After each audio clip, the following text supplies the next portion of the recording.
this is Lee back once again for another video, continuing my coverage of the Shimmer 96 through 99 weekend, Saturday, Sunday, in the Chicagoland area of Berwyn, Illinois, Eagles Club, the usual place.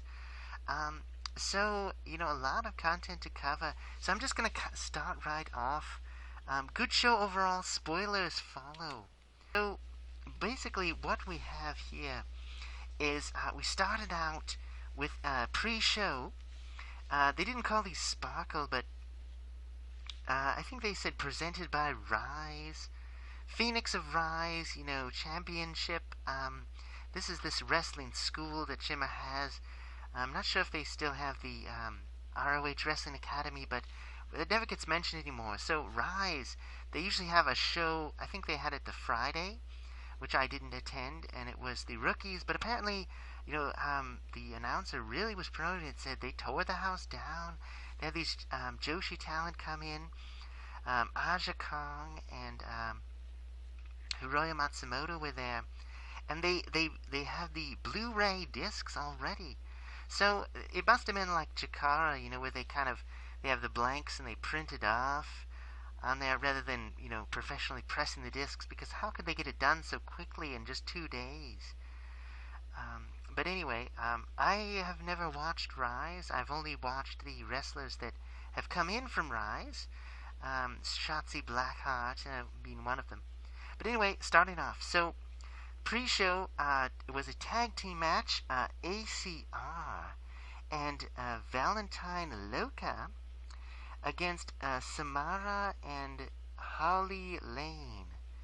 Now, I did take some quick photos. These early matches tend to be rather short, kind of more equivalent to what you'd see on television. Not a lot of character development.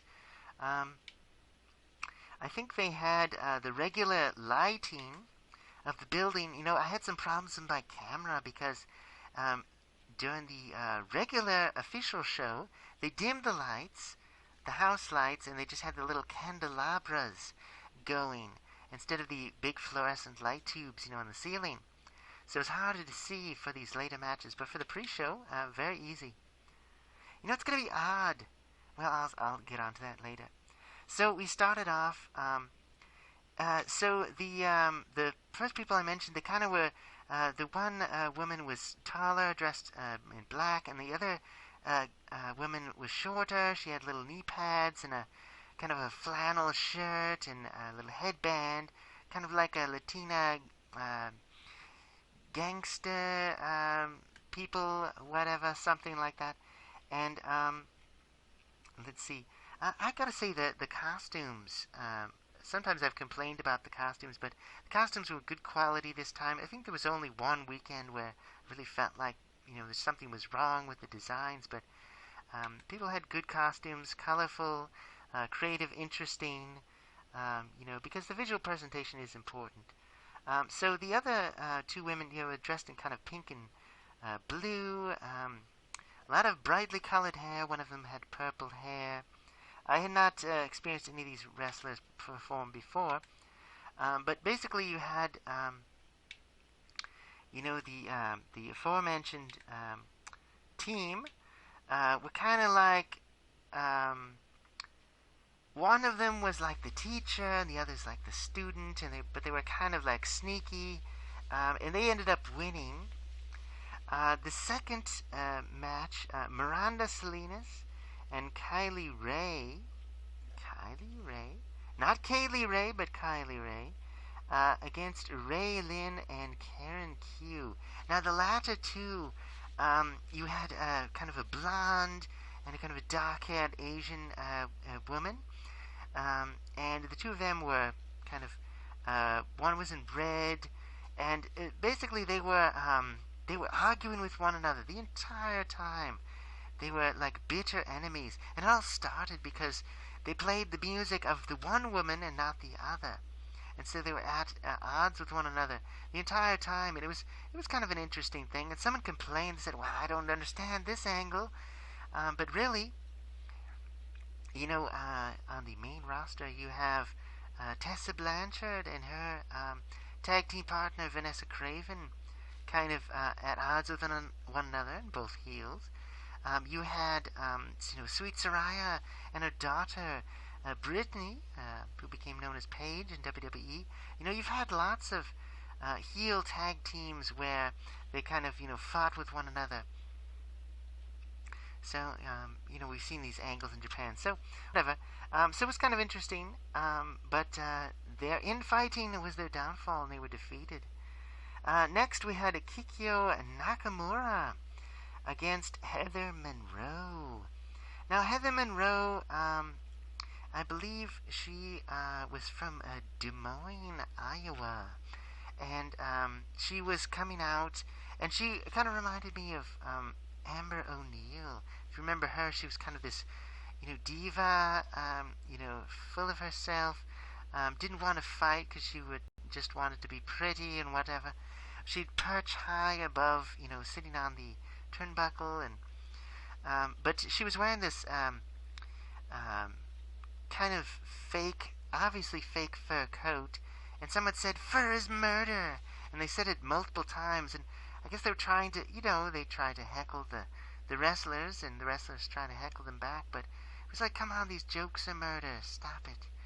Another joke that really got old, and I'll say this when I talk more about the Smarks and their attempts to ruin the show, was the referees. Bryce Remsburg, nowhere to be found. Brian Gorey, nowhere to be found. Laura Matano, nowhere to be found. These were all, only Andy Long was the veteran referee, and everyone booed him, which is fine because he always gets stuck with these matches where people cheat in front of him, and what can he do? But whatever, it's kind of a running joke now. But these other referees, we've seen them before, and over and over again when these referees come out, they'll say, referee Coin Jones, and certain people go, who? You know who he is. He's been refereeing show after show, and within the same volume, when he referees multiple matches, don't say who, it's silly. It's not as silly as what, but at least people aren't saying that, but whatever. So, referees did fine. But anyway, Kikyo Nakamura, you might assume that she's Japanese from the name. You might even be fooled at first, thinking that she kind of reminds you of Bull Nakano. This time she was dressed in black. She's very large for her size and everything. Power moves and everything. But anyway, this time there was a bit of an unfortunate situation. Because, they had their match, and of course, the stuck-up pretty girl gets beaten down by the monster. But the finishing move of Kikyo Nakamura is a, Squared Circle Sirens calls it a frog splash. I just call it a splash off the top rope. But after she landed to defeat her opponent, she kind of was holding her wrist. And I assumed that, she had injured herself, because it's the winning move. Usually they, and then they get up. And Lexi Fife ran right immediately into the ring, because backstage they have a little monitors. They can see what's going on. Someone was watching football and, of course, watching the match. So she comes out, and they had 3 referees in the ring. And they were all standing over her. And so, this is an injury. This is a real injury. Because wrestling is pretend. It's fake, right? But sometimes accidents do happen. So she was clutching at her wrist. I assume maybe she'd broken it when she landed on it or sprained it. We didn't see her in the rest of the volume, so wish her well a speedy recovery. And the announcer said something like, no one likes to see that, but, they did put on a good match and, wish them well kind of thing. So, yeah, it was unfortunate that happened. But it's a dangerous move. And it's a simple move, too. She seems to have done it every time she's wrestled. So that was the pre-show. You'll never get to see that on digital versatile disc, so it was enjoyable. Get to see a couple personalities. Now we move into the show proper. So now the digital versatile disc spoilers. Now, where I was sitting, in the past I've sat on the sides, the 2 sides of the ring. The cameras are in front, and there's the two sides, but I always get the cameraman in my face, and I have to kind of move around. They got rid of the center aisle where you can move back and forth freely, so there's just these long rows. You're really stuck.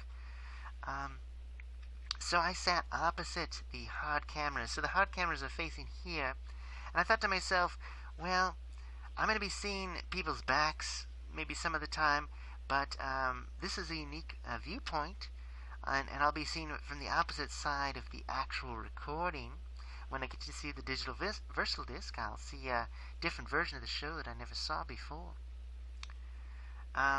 Because you've got your camera, you're looking through the little viewpoint, but you're seeing a screen. You're seeing not the reality. So I would say if you're going to some kind of a live event, theater, a sporting event, family event, put the viewfinder down. Line up your shot, but then watch, so that your mind, your memory records what really happened. Memory's not a perfect thing, but it's just a little bit enjoyable, rather than, I just have a memory of the picture. You have a memory of the real thing. So, moving on. Match number 1, Volume 96, finally. Rachel Ellering against Zoe Lucas, or Zoe Lucas. So now, Zoe Lucas, she, rather, cute little person. Not that little, but, small. And she has a British flag, and she talks about, Britain. She kind of reminds me of, I gotta say, of Kelly Skater when she started out. Kind of a, just very proud, full of herself, kind of got a sass and mouth on her, but not quite as animated or funny as Kelly Skater became, when she was a heel, but just inkling of it. So I hope she comes back. But anyway, she was the heel, and Rachel Ellering, of course, kind of tough, kind of got some muscle to her, and she was in the Mae Young Classic. That's, I think, the first time I saw. No, actually, because I think she had appeared in Shimmer before, way back, and now she came back. At least the name sounds familiar. I'll have to go watch her matches again, but anyway, she's quite improved. So the two of them had a match, and Rachel Ellering wins, and Lucas really threw a tantrum. She was kicking and flailing about. She's quite upset. So I hope to see big things from both of these women. So, a first match, a couple of little things that were good about it. But next, we move on. We had Mercedes Martinez, one of the greats with the Shimmer Originals. And, people know who she is more now because, her dream was realized. She came to the WWE for the Mae Young Classic. And, of course, she's a veteran. She's amazing. All of her matches that I've ever seen, I've enjoyed because she just puts 110% in there. You're going to get an epic, awesome match with Mercedes Martinez. The one time she wrestled Tara or Victoria in WWE, she was squashed, but still, I was rooting for her, even though I knew, they're not going to let her do anything. So Mercedes Martinez and Nicole, newcomer, saw her in the, I think it was the Chick Fight tournament, and so on. She'd been a heel, sassy, high flyer, just a great young wrestler, like her right away. So, two wrestlers that I really love, and they're out there and, commenting on the fact that, Shayna Baszler, who, I really appreciated. She grew in leaps and bounds, from this MMA fighter to a professional wrestler and really stood out, and went the distance in the Mae Young Classic on the WWE Network. I keep plugging them, but, they plug each other, I guess. Well, mentioned that the trifecta stable without Shayna, well, and they didn't bash her or anything. They just said, well, she's gone on to better things. So who's going to be the third member? So then they bring out Aja Kong. And, I heard at the last minute that she was being added, or at least they revealed that, and I thought, well, I'd never got to see Aja Kong. The one Shimmer volume where she appeared for Tomoko Nakagawa's retirement, well, stateside retirement, before her actual retirement in Japan. She showed up, but I wasn't there. I missed the match, so it's kind of too bad. And then she was in Joshi Mania for Chikara promotion against Sarah Del Rey and others. I didn't get to see that either. So this was my chance to see Aja Kong. I was so excited. And really, she comes out and she's just wearing her street clothes, but it almost looks like she hasn't aged. Since those videos that I watched, from the 90s, maybe it's the face paint or the fact, she's not a traditional beauty. Let's be honest. She's just kind of a big stack of muscle and violence. And, she's got a, short haircut and everything. For a while she wore the, Punk's Not Dead t-shirt, and she was known for her, brutal style, and she'd bring these wastebaskets, these metal cans, and smash them over people's heads and make them bleed, and she's got a scar down her arm, which I believe she got from a match with a Bull Nakano, a cage match, brutal match. But anyway, she's quite a sight, quite a person to see. And she's going to be the third member of the trifecta. And this is where they started kind of a little bit of a dissension in the ranks, because number one, Mercedes Martinez. Number two is Nicole Savoy. And then number three would be Aja Kong. But there was a little bit of a confusion. It's like, wait a minute. Is Nicole Savoy number three, or is she number two? And so basically the fans were kind of trying to dig into her and say that she's number three. And Mercedes was like, no, don't listen to them. You're not the least member of the team, and so forth. So that was just kind of played up. So they would just call her number three. And that upset her, of course, kayfabe. But anyway, match number two, because this was not a match. This was just a little segment in the ring. There was no video segments at all. No video screen of any kind. In past shows they've had, the screen says Shimmer, just a little logo, and then they would have these little video vignettes, backstage segments. There weren't any at all. I didn't see Amber Gertner. I saw Dave Prazak, but no Portia Perez. And he was in the back. I couldn't even tell if he was doing commentary. So, a little different than past shows. But anyway, it was nice to see this little thing. It advanced the story, and of course the big reveal. Aja Kong is here, oh my gosh. Because she can still wrestle. It's not like she's, after all that she's been through, she can still do it. So, anyway. Second match was a tag team match. We had the hottest free agents, HFA, I guess they call themselves, Diana Purrazzo. Diana Purrazzo, excuse me, and almost said Madison Rayne, Ashley Lane. She's only known as Madison Rayne in mostly bad in TNA, which is now, I think it's Impact Wrestling again. It's not Global Force Wrestling anymore. That's another can of worms. That company's been through some financial issues. But anyway, Madison Rayne, usually evil. Ashley Lane, always good. So here she is. And I felt a little bad for Ashley Lane last time, because it felt like there were a lot of dead spots in her match. And I thought, do people just forgotten about her, or don't care anymore? But she and Diana Purrazzo, they got a lot of attention. It was good. And, Ashley Lane, smiling the whole time. And I wasn't, thinking, well, because sometimes wrestlers do that. It's part of their character. They're like, yeah, I'm really confident. But it looked like she just enjoyed being there. Like she just enjoyed wrestling. Maybe it's just a nostalgia. I didn't ask her about it, with the meet and greet, but, just to be back in your old stomping ground, back with some of your old friends, just going through your old paces. Because really some of these women, they've hit the big time, but they don't just get as much time in the ring to actually wrestle. Have these long, matches that are longer than 3 minutes. So, she just seemed to be enjoying herself. It was contagious. I think people picked up on that. Diana Purrazzo, not much to say about her. Just a competent wrestler. I don't think I've seen much of her, honestly, but a lot of people seem to like her, too. and they went against Blue Nation. Now, of course, the joke was they weren't really wearing blue; they were wearing green, kind of a turquoise color. Charlie Evans, who, I forgot to get her autograph, but maybe next time. Charlie Evans and Jessica Troy.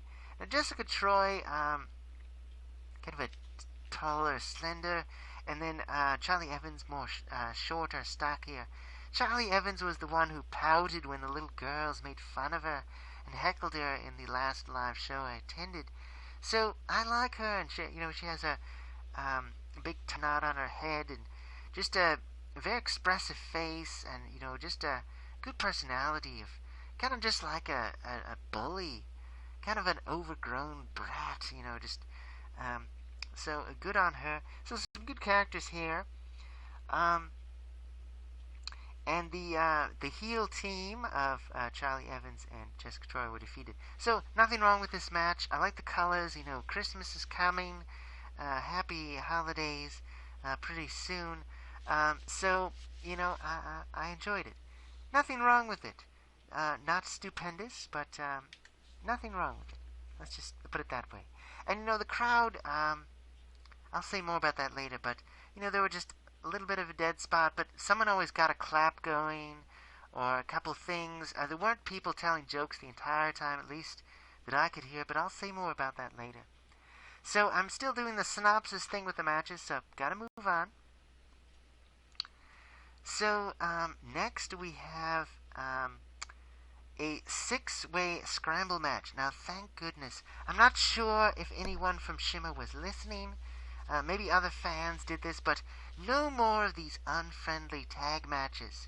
There were none the whole weekend, so I was glad. The previously I'd commented how they have a tag team match, but the people aren't really working together. It's just kind of whoever gets tagged in, and everyone's trying to beat everyone else. But instead of doing that, what they did was everybody's in the ring at the same time. But anytime someone is thrown out, they have to, or leaves, they have to stay out until someone else exits, and then they can come back in. But it's whoever can come in. So kind of very quickly they're fighting, and people get thrown out, or people run out to escape, and then only 2 people are in the ring. But as soon as one person rolls out, whoever jumps in gets in. So people position themselves obviously so that they can do the next sequence. So it kept us guessing, rather than being like, well, okay, this person's only going to enter if they happen to get back and the person slaps them on the back. So we had Kelly Ann. She's called Kelly Ann now, not just Kelly Ann English. I assumed that she was called English, that she was supposed to be from the UK, but actually she's like, no, I'm from Australia. So there you go, Kelly Ann. Aussie, Aussie, Aussie. Oi, oi, oi. Against Kira Hogan. For the longest time I missed her name. Kira Hogan. Who is she? From a distance, you might think she kind of looked like Athena. Just her build, her overall look. But actually, she's completely different. She has different moves, different personality, different hairstyle. She has long fingernails, which I would think would be a liability in the ring, or possibly danger to the other wrestlers. But, Gail Kim wrestled with long fingernails as well. She wasn't clawing people's eyes out, so who knows. But she had kind of a towel around her waist that said fire on it. And I didn't really know much about Kira Hogan. But newcomer. Evilise. She wasn't, she was just called Evilise, not Evilise Velez. And she was wearing the kind of leopardy outfit that we saw her wear for TNA. Rather than her Lucha Underground outfit, more of a gangster type of outfit. Evilise got some boos. She was considered, bad. Kira Hogan, at this point, really not much was said about it. Later on, she kind of was healing it up, but at this point, so. Kelly Ann, very confident. A lot of people cheered her, actually. But she was just kind of like, just very understated.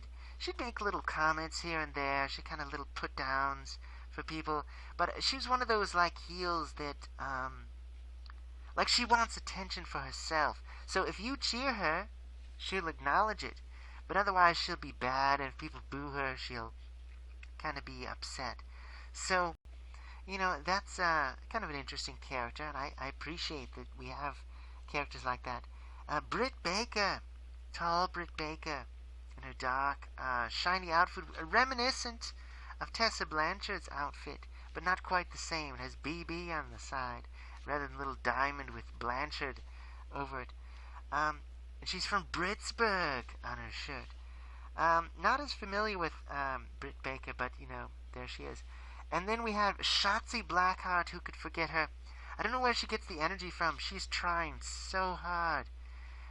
She's got a bright green hair, her horned World War II biker helmet, a black jacket, long boots, running around the ring. I mean, I got my camera out, and by the time I started to press the button, she was already around the whole, and she didn't fall like Shaza Mackenzie, so good for her. She's got the helmet if she does fall, I suppose. But she was running around the ring, and she was jumping in, and, doing the, just leaping up in the air and slamming on her knees and punching with her fists. She's not going to be able to keep that up at, into her late 40s, but, for now, just the energy and excitement, she's, making war whoops, and, yeah. Anyway, Shotzi Blackheart, who could forget her? She's definitely got an impression. She was the Rise champion for a while, but no longer. I didn't see a belt. So someone else has taken the spot. But she was full of, spunk and everything. And then we have Samantha Heights. Heights, but she's little, she's short.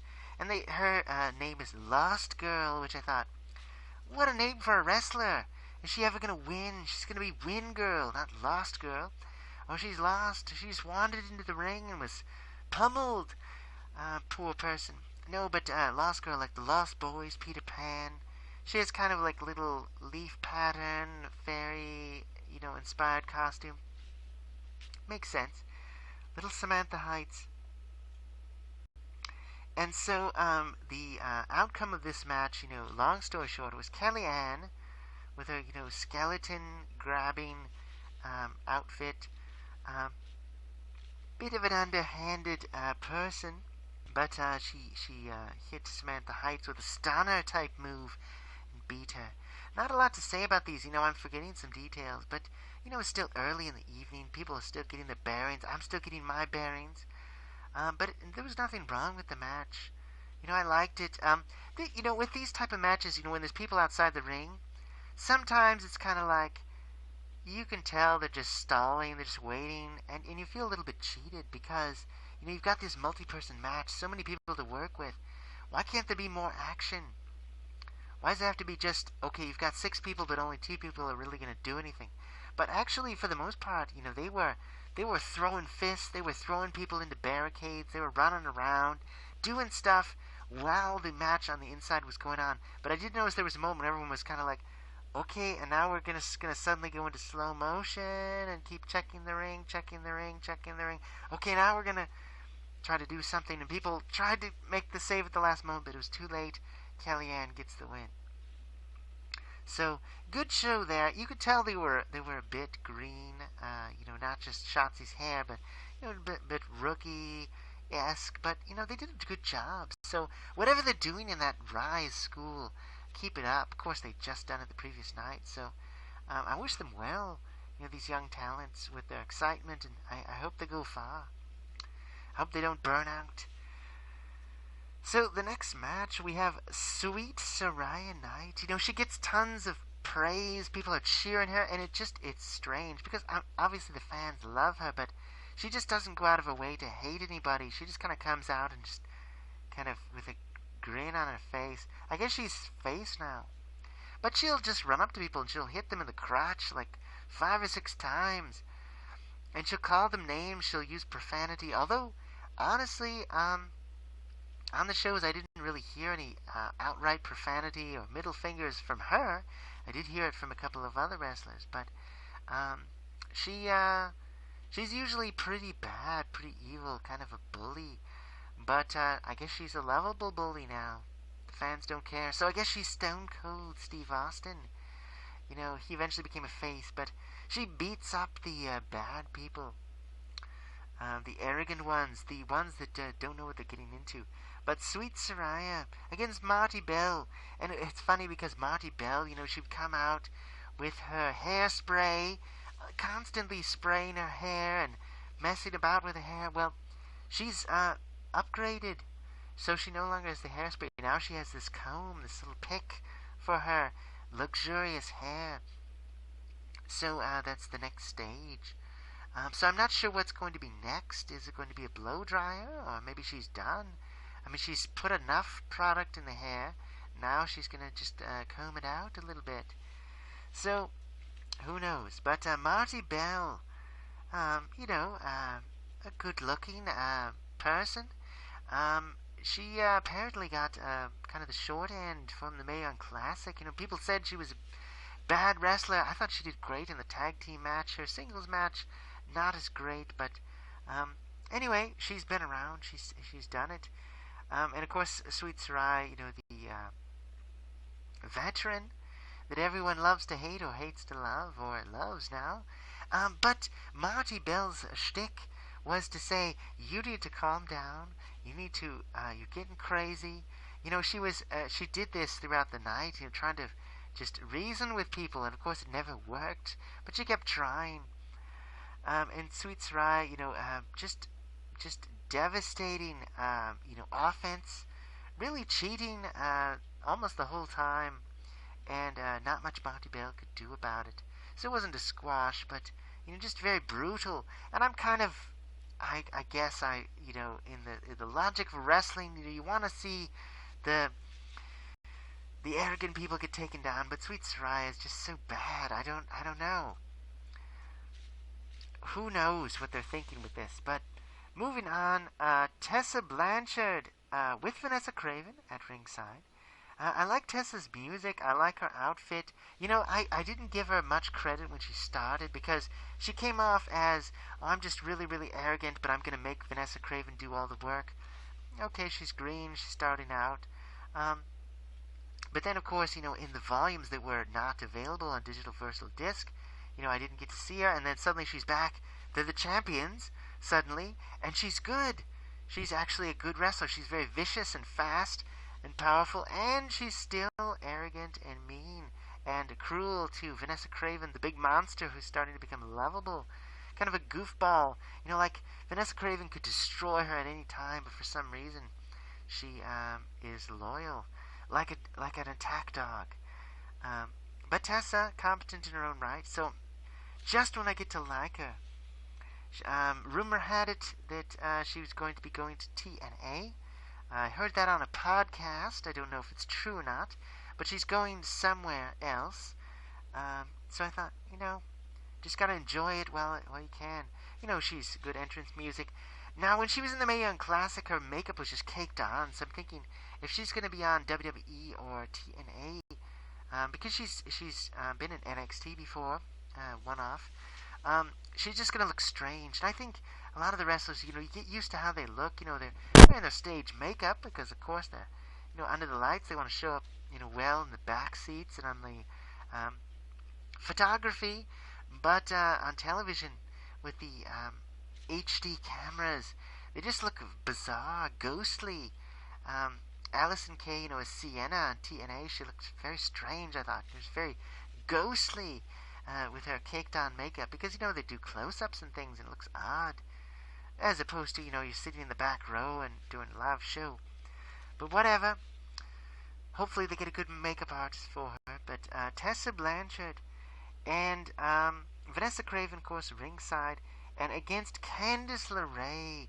She was in the Mae Young Classic as well.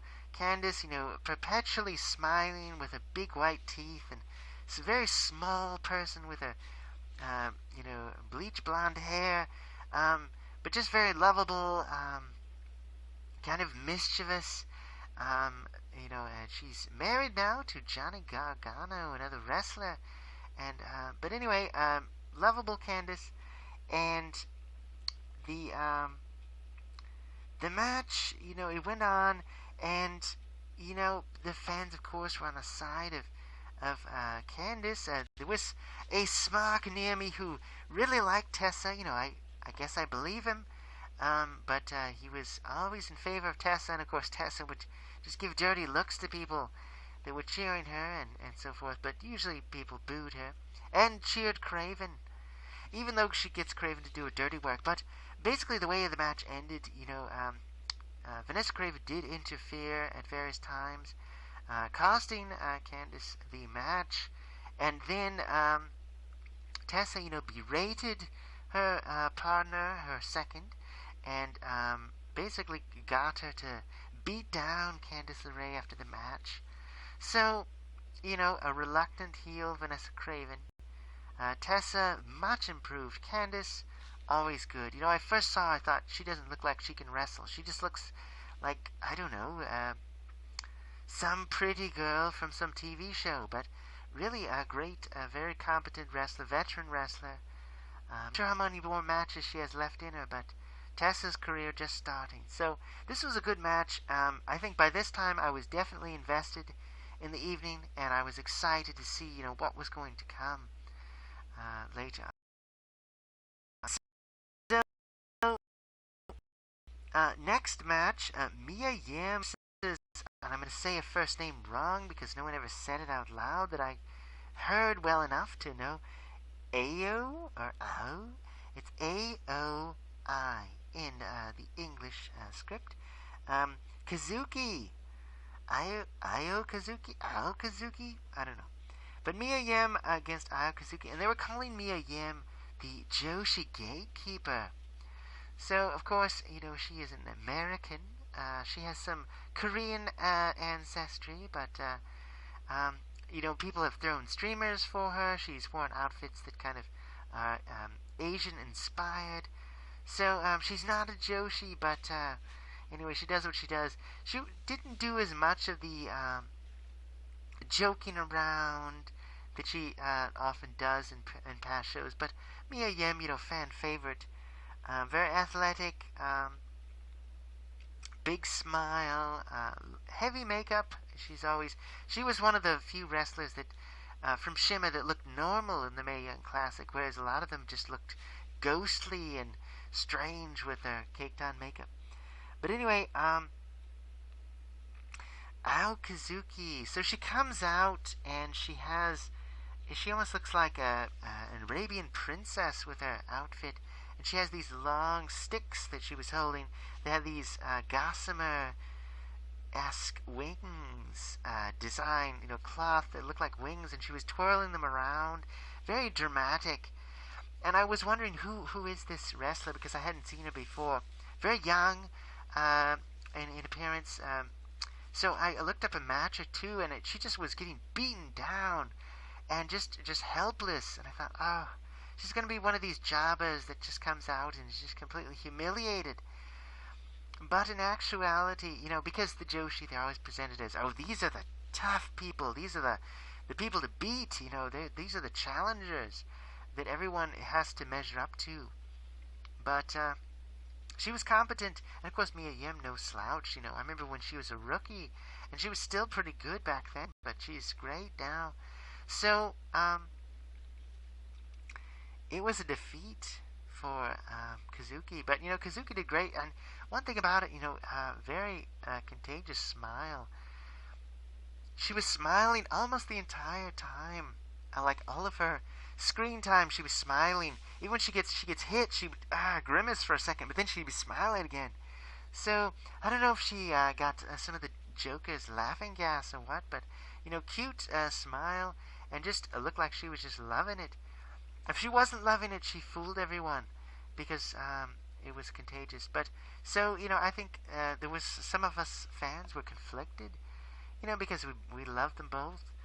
But great impression by Kazuki, and she wasn't one of these cutesy wrestler girls, coming out where they portray kind of a childish helpless, they're just going to get beat down type of character in the Joshi world.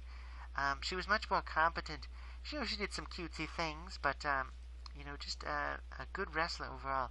But Mia Yim was the winner, and it was a well-fought contest. There was sportsmanship back and forth, so it was enjoyable.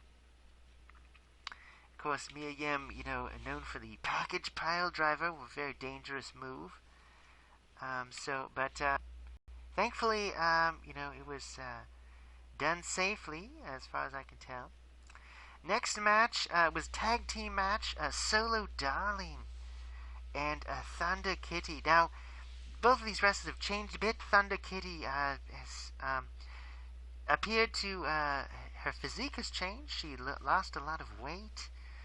She's much more slender. Her hair is a lot fancier, still wearing her kind of leopard print, 1950s lipstick dynamite, type of lady wrestler, 50s, 60s, whatever, 40s, I'm not sure.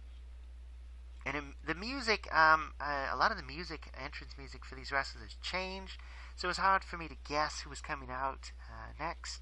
After a while you start to get familiar with it, but a lot of these tunes I hadn't heard before. Solo Darling, known for her cat ears and foxtail, kind of a shorter but very muscular wrestler. She would always portray these kind of cutesy, like, animals, and she'd have like a big red, looked like Hawaiian punch, a fruit punch drink that she would sip, and then, the sugar made her go crazy, and she would, fight better. But in a previous match, someone had torn the costume tail that she was wearing, the big fluffy tail. So she came out, it was a totally different outfit, but it was half a tail. So I guess they're transitioning her out of that kind of cutesy character into a little more serious. And her makeup was a little more angry. It made her look older, made her look scarier, more serious, rather than kind of a, animal, cutesy, Hello Kitty kind of person. So, a little bit of an edge to the Solo Darling. I kind of like it.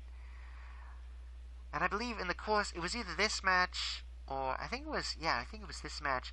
The bit of the tail that was still hanging on was torn off finally. And so no more tail. And in the future matches, no more tail. She still has these kind of fluffy leg warmers that she wears, and I can't recall if she got rid of the ears too, or if she still has the little ear, headband thing. But Solo Darling, good things. Not that it was a bad character, but, I think it's run its course. And Thunder Kitty, not as many jokes this time. I kind of miss her jokes, but really, I think, and I've heard this from others, criticizing Thunder Kitty, saying she's boring. I mean, she's trying to recreate the wrestling style that they would have had back in those days. Just a lot of headlocks, head scissors with the legs, couple basic punches, not much else. Maybe a arm drag here or there, but not a fancy wrestler. And she was, was kind of new to the whole thing. But, it's an interesting gimmick. So, I don't think she's any worse. I think she's maybe slightly better than she was before, but not one of my favorites. A nice person, just not one of my favorites. And they were against Lufisto and Hudson Envy. Now, Lufisto, one of my favorites. I don't know how much longer she's going to wrestle. She keeps, edging towards retirement, but she's still there. And she's the Wounded Owl, not the Wounded Owl Ronin. She doesn't come out with the face mask, but she does have the eye mask, the cowl that kind of looks like feathers, like an owl. And she's tough, and she just kind of blurts out these rude things. And it's interesting to see Lufisto as a heel, because really, I mean, she's always been kind of this hardcore person. She's always been very vicious, very sneaky, very powerful, muscular, it's kind of like she's the same character she always was, but just without the giggling, although she does smile, when she does something brutal to someone. and just a little bit, just turned just a little bit more towards the dark side than she was before. So I guess that works because, if you liked her before, you're still gonna like her. Maybe you'll miss the kind of the cutesy outfits and the childlike wonder. No little Dolly at ringside, but this Lufisto is still Lufisto. And Hudson Envy, what more can be said about her? Just a kind of a plain faced, woman covered in tattoos, dressed like some kind of Power Ranger with an Akino type of haircut, very obviously patterned after, these butch Joshi, Japanese women, just very tough exterior, very, few words, and once in a while she'll kind of do a little, I don't know, 'cause she's such a tomboy. Every so often she'll do just a little bit of a kind of a feminine kind of thing that she'll do, and it just kind of takes everyone off guard. So I think she's doing well with her character, being unique, but very brutal fighter. And I sense that, Hudson Envy, she's definitely improved. But the two of them were a heel team, and I think they worked well together. I think this was really a time for Hudson Envy to shine. Pardon the pun. And Lufisto, good as ever. And I would say Solo Darling, this gave her a chance to kind of transition out of the character. So I'd say this was a good match. Solo Darling won. She pinned Lufisto. I enjoyed this. It was more for the character development, but definitely standout performance with Hudson Envy. Next match, Delilah Doom against Vanessa Craven. And, of course, Tessa Blanchard was there. Yes, so in this one, Delilah Doom, at first, I didn't like her. Really, I mean, I appreciated the effort she was putting in, but she was not one that I was favored. She's got the puffy leg warmers and the headband. She's like a fitness, sweating to the oldies type of girl, big smile, but just not trying too hard, but just I don't know. I thought, how far can she really take this? But she really showed out on this weekend that she's really pretty good. And I saw she had the Shimmer, the Phoenix of Rise belt. How many belts do they need? They've got so many already. But I could go on and on, about that. But Delilah Doom, I think she has improved a lot since I last saw her. And I was kind of rooting for her. But she defeated Vanessa Craven. Surprise! Because she was the underdog. She's tiny. Vanessa Craven would defeat her. But, Tessa, she and Tessa, working together. And just little bit things starting to fall apart. They've been teasing the breakup for so long. But finally, it's going to happen. But reluctantly, Vanessa Craven, joined in with the beatdown on Delilah at the end. And then Leva Bates comes out to protect her, to help her. And so, of course, you have a new tag team forming between Leva Bates, who loves to cosplay these different characters, and Delilah Doom. So, more things are afoot. So this was an okay match, but, later on, by the end of the weekend, I really appreciated Delilah Doom much, much more. And I see my time, we're just trudging along here. Just remember, this was 12 hours of wrestling. So, next match we have, for the title, Shaza Mackenzie against Cheerleader Melissa for the Heart of Shimmer Championship. The Heart of Shimmer, I don't know what to think of it. Does it really have the prestige? But it's another belt. A lesser title, I suppose, than the actual Shimmer Championship. But Cheerleader Melissa, the OG, she looks like a giantess, compared to these other smaller wrestlers. Shaza, soon. Congratulations, early congratulations are in order. But she, is up against this bigger, more experienced wrestler. Cheerleader Melissa, a woman of few words, in a lot of these matches, just kind of comes in, a little wave and da da da, and and then she's just very methodical, very long lockups. It's just a lot of submission moves. I don't think I saw her do the Kudo driver one time this weekend. It was teased once or twice, but it was usually just the air raid crash and a couple of her other moves. Still, not really a heel per se, but just a tough person, a gatekeeper, somebody gotta pass through. And of course, it makes sense. She wanted to put over the newer talent, the younger talent. I'm kind of surprised that Shaza hasn't moved on, but maybe she is getting ready to move on soon. And it's fair enough that she gets these runs with some kind of title. I'm not sure what I think about her as the Heart of Shimmer champion. I like Shaza, but I noticed, she was going around the ring and she was slowly walking instead of tripping and falling like she did a couple of times in the past. She's not as much the lovable goof she once was. And I'm not sure if it's this match or another one, like a piece of her hair just kind of came off. And someone tried to make some joke about it being a weave, but I couldn't really tell if it was like fake hair, like hair extensions, or what. But who knows? Anyway, it's very long hair. But anyway, so the result was that she retained the title, and according to this website, it was via a roll-up. I like when they put, what the finishing move was. I didn't quite remember how she won it, but she just did. Honestly, I wasn't too excited about this match. It was competent, but I think I've seen better from both of them. But, Melissa had a very specific style.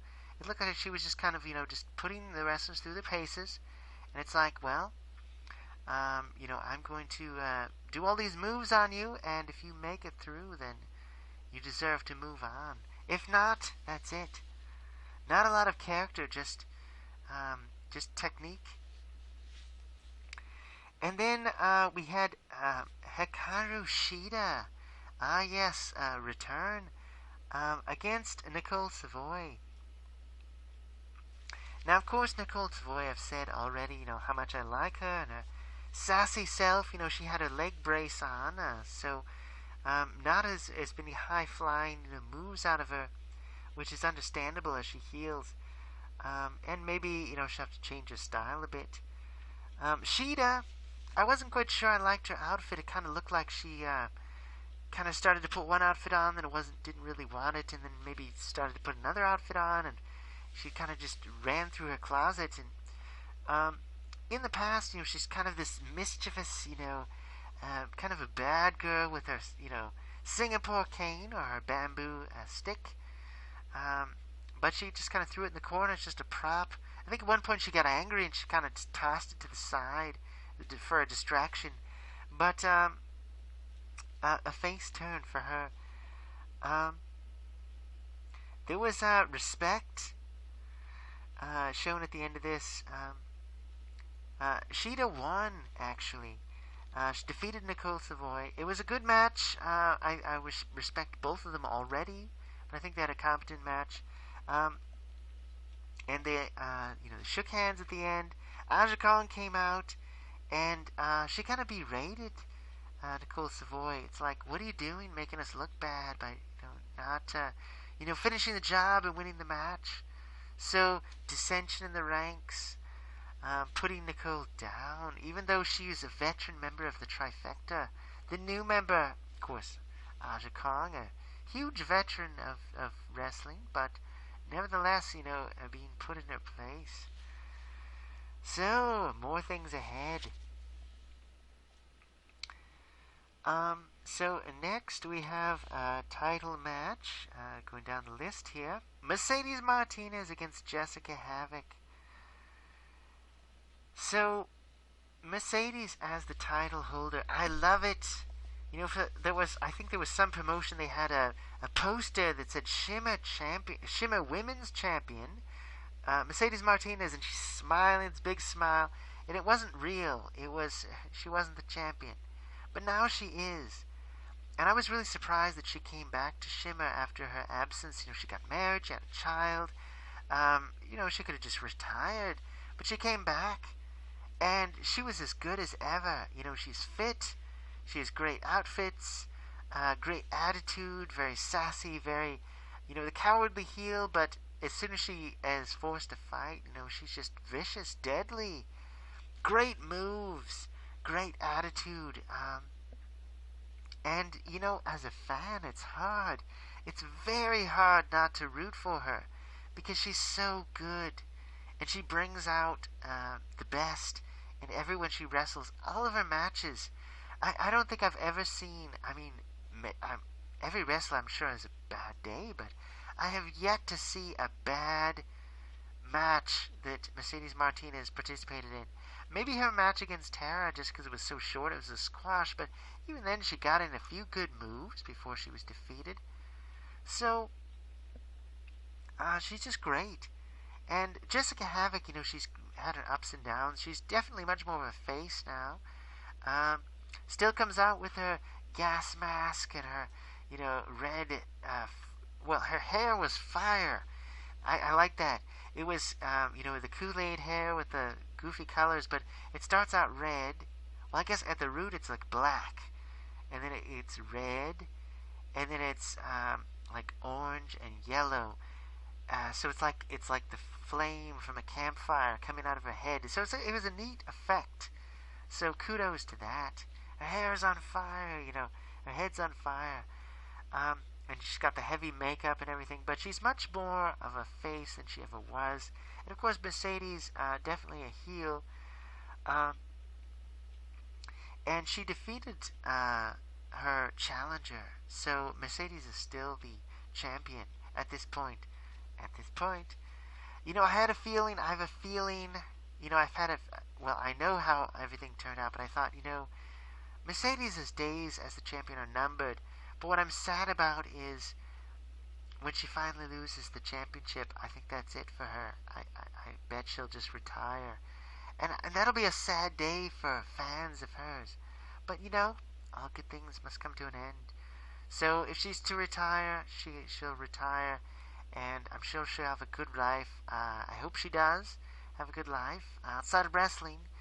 But fans will certainly miss her. Jessica Havoc, not as big a fan of her, but, the two of them had a good match. Solid performances. And just a great way to kind of wrap up, this first volume. Since I take my time, I talk about these different characters. I'll be a little more brief in the next reviews. So that's volume 96, first half of Saturday's show. So more on the Shimmer weekend coming soon. Thanks for watching.